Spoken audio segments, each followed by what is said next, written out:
Gak ada sebenarnya di sini Phoenix akan bahas apa mungkin Torao atau Marco yang akan menjadi next nakama.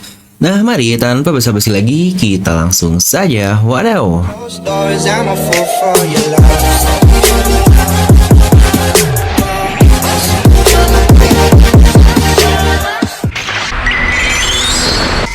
Nah, seperti biasa, sebelum lanjut video ini jangan lupa untuk subscribe dan juga nyalakan bel notifikasinya ya.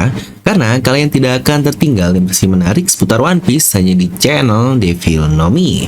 Terpastikan sebelum kalian komen atau cuma baca dulu doang, kalian tonton video sampai habis, jadi tidak ada informasi yang miss dan juga yang setengah-setengah. Oke, kali ini karena arc dari Wano Kuni sudah berada di penghujungnya, tinggal satu orang lagi nih yang tersisa, yaitu Kaido dan ya mungkin anggota CP0 Apo yang entahlah apalagi perannya. Tapi setidaknya villain utama Kaido dan Orochi sudah benar-benar berada di penghujungnya. Maka tentu saja dong, sudah saatnya kita akan mencari tahu siapa sih next nakama dari arc super panjang yang sudah Oda mulai sejak mereka masuk ke New World, yaitu Pang Hazard.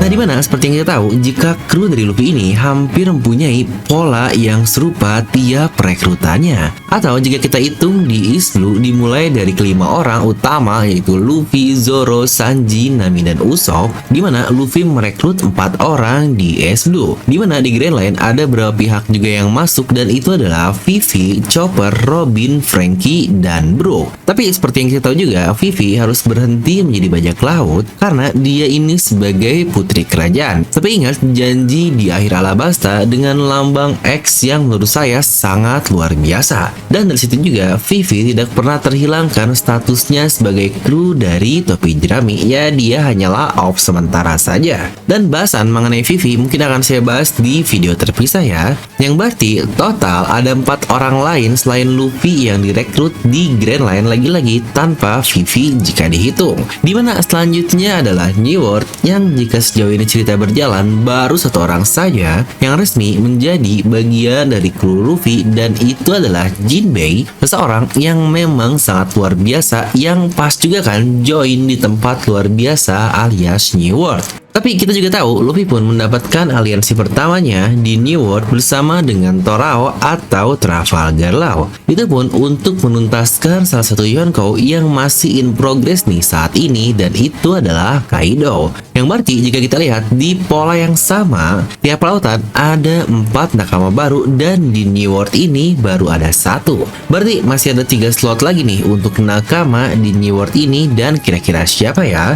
Yang pastinya bakal banyak yang nanya. Lah bang, kan Luffy aja sudah bilang dia cuma pingin 10 nakama doang di awal. Coba kalian perhatikan lagi lebih seksama kata-kata dari Luffy. Bener ya, disitu dia bilangnya setidaknya 10 orang, yang berarti lebih dari 10 itu masih valid dong dari statement Luffy. Karena jika polanya sama, total kru akan ada 12 orang dan 13 jika Luffy kita hitung.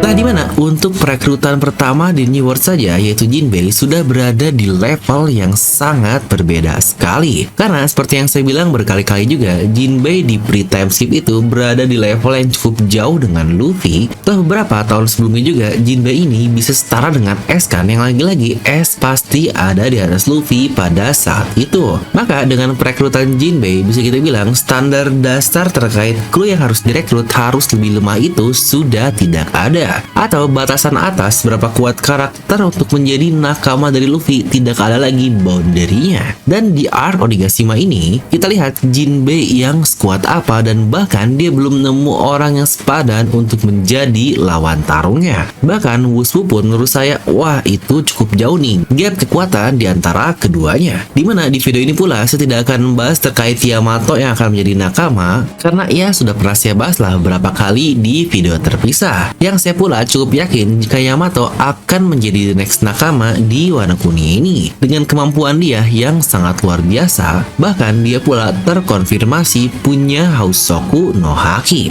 Dan dia bisa bertarung melawan Kaido walaupun tentu saja levelnya masih jauh lah dari setara dengan karakter luar biasa seperti Kaido. Itu saja sudah cocok dengan standar kita yang tadi saya bicarakan terkait level nakama di New World ini yang tidak ada boundariesnya lagi. Bahkan dulu dia sempat bertarung melawan Ace dan Ace saja mengakui jika Yamato belum bertarung secara serius. Nah, dimana di sini yang akan saya bahas adalah apakah Marco atau Lau yang akan join atau bisa saja malah keduanya. Kita akan bahas untuk case dari Torao terlebih dahulu. Setidaknya di sini kita clearkan dulu ya sejak awal jika Luffy ini jelas lebih kuat dibandingkan dengan Torao. Terbukti dari dia bisa melawan Doflamingo dan sekarang bertarung melawan Kaido. Tapi sekali lagi satu yang perlu dipertimbangkan adalah Torao ini semacam paralel dengan Luffy dalam segi kekuatan dan narasi yang Oda bangun. Mereka sepantaran tapi punya kekuatan yang berbeda. Dari sini dapatlah ya poinnya seperti apa. Lalu kenapa sih Lau cocok menjadi next Nakama?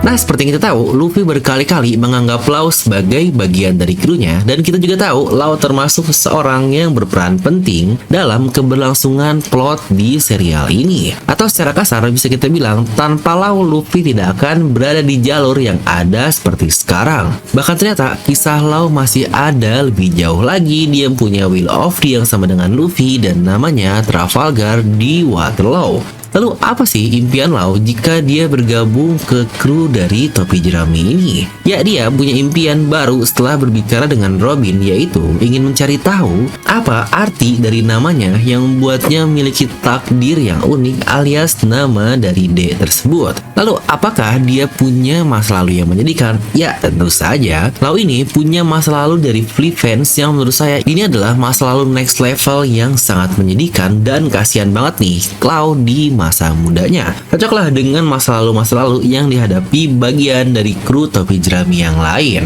Dia pula punya seorang yang dia kagumi dan itu adalah Rocinante aka Corazon. Dan sekarang dia memiliki bounty 500 juta berry. Serta beberapa faktor pendukung kenapa Lau bisa menjadi nakama adalah Lau bahkan rela mati di hadapan Fujitora dan Doflamingo daripada memanggil Luffy sebagai bawahannya di Green Beat lalu. Serta Luffy sendiri sudah secara eksplisit berkata bahwa Torao bagian dari krunya sekarang. Walaupun Lau tetap menyangkal hal tersebut. Case ini sering terjadi nih dahulu juga ketika Zoro lah, Nami lah, Sanji lah, Jinbei, Franky, Brook, Chopper yang awalnya menolak ketika Luffy bilang mereka bagian dari krunya. Hingga akhirnya mereka menerima Luffy menjadi kaptennya. Apalagi nih keduanya, Lau dan Luffy, punya ikatan Will of the yang misterius. Serta pasca dari Marineford juga, Torao menolong Luffy bersama dengan Jinbei, Ivankov yang dekat dengan Dragon, Buggy, dan Shanks, di mana semua orang itu punya hubungan kuat dengan Luffy. Torao pun atau Lau, dia pernah memegang topi jerami Luffy dalam interval yang bisa kita bilang ya cukup lama lah.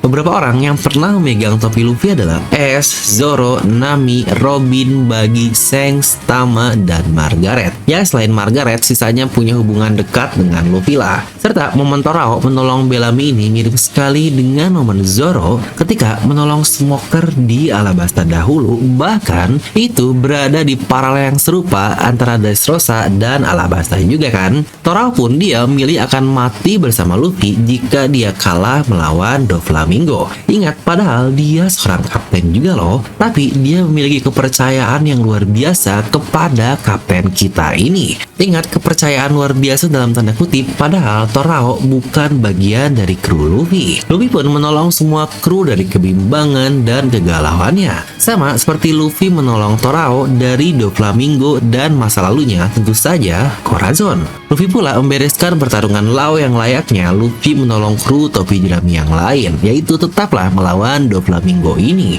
Yang lebih terkonfirmasi lagi seperti yang tadi saya bilang, sekarang Torao punya tujuan baru, yaitu untuk mengetahui arti nama D ini. Dan tentu saja caranya adalah dengan dia bersama Nico Robin dan membaca Poneglyph yang notabene menjadi bagian dari kru Luffy. Mungkin akan ada yang bertanya, nah bang, tapi kan Lau punya krunya sendiri dan dia bahkan sekarang ada di Onigashima ikut berperang.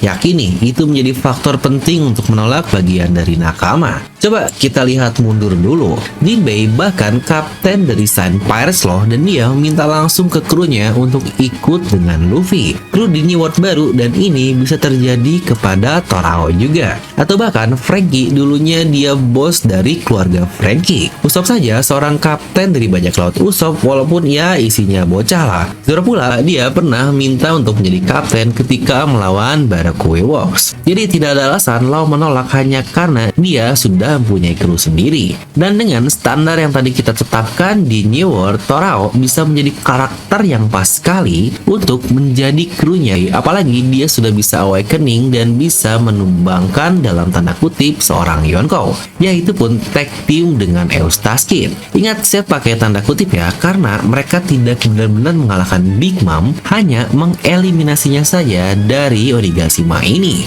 Sejujurnya semua hal tadi bisa jika kita masukkan ke dalam Marco, hanya saja background dari Marco ini nih yang masih kurang untuk menjadi faktor pendukung dia next nakama. Nah kira-kira kalau menurut kalian gimana nih jika 4 orang, pertama Jinbei, kedua Yamato, ketiga Torao, satu lagi siapa ya? Apakah nanti di Arc Elbaf atau bahkan Tama dan Carrot? Kalian bisa langsung tuliskan pendapat kalian di kolom komentar di bawah ya. Dan lagi-lagi buat kalian yang ingin cuan, terutama buat kalian yang tertarik di dunia kripto, dimana jika kalian ingin cuan dan untung seperti ini, yang bahkan masih cukup kecil nih, 300-500%, bahkan bisa sampai puluhan ribu persen, yaitu jelaslah dari kripto. Nah buat kalian yang ingin punya akunnya dan ingin mendapatkan komisi dari saya juga, jadi kita bagi-bagi komisi lah, atau win-win solution banget. Mendapatkan komisi, kalian juga mendapatkan komisi. Ini benar-benar sesuatu yang saling menguntungkan. Kalian bisa menggunakan kode referral yang ada di sini, atau kalian bisa langsung klik link di deskripsi video ya, dimana ini menggunakan exchange yang bernama Binance, dan ini sudah terkonfirmasi di seluruh dunia atau termasuk exchange yang terbaik lah. Atau jika kalian lebih tertarik kepada saham dan mungkin bosan dengan beli Unilever, Telkom yang Indonesia lagi, mungkin kalian pengen beli Tesla atau mungkin Apple, Google, Microsoft yang lain-lain, kalian juga bisa menggunakan link di deskripsi tersebut untuk membuka broker saham yang bisa membeli saham dari luar negeri. Tentu saja kalian akan mendapatkan gratis saham dan gratis dolar di dalamnya jika menggunakan link yang saya simpan di deskripsi di bawah ya. Intinya tahun baru harus cuan baru dong anjay. Dan seperti biasa, semoga kalian terhibur dengan video ini. Like aja kalau kalian suka, dislike aja kalau nggak suka, jangan lupa untuk subscribe dan juga share ke teman kalian. Gue Devi pamit, and I'll see you guys next time.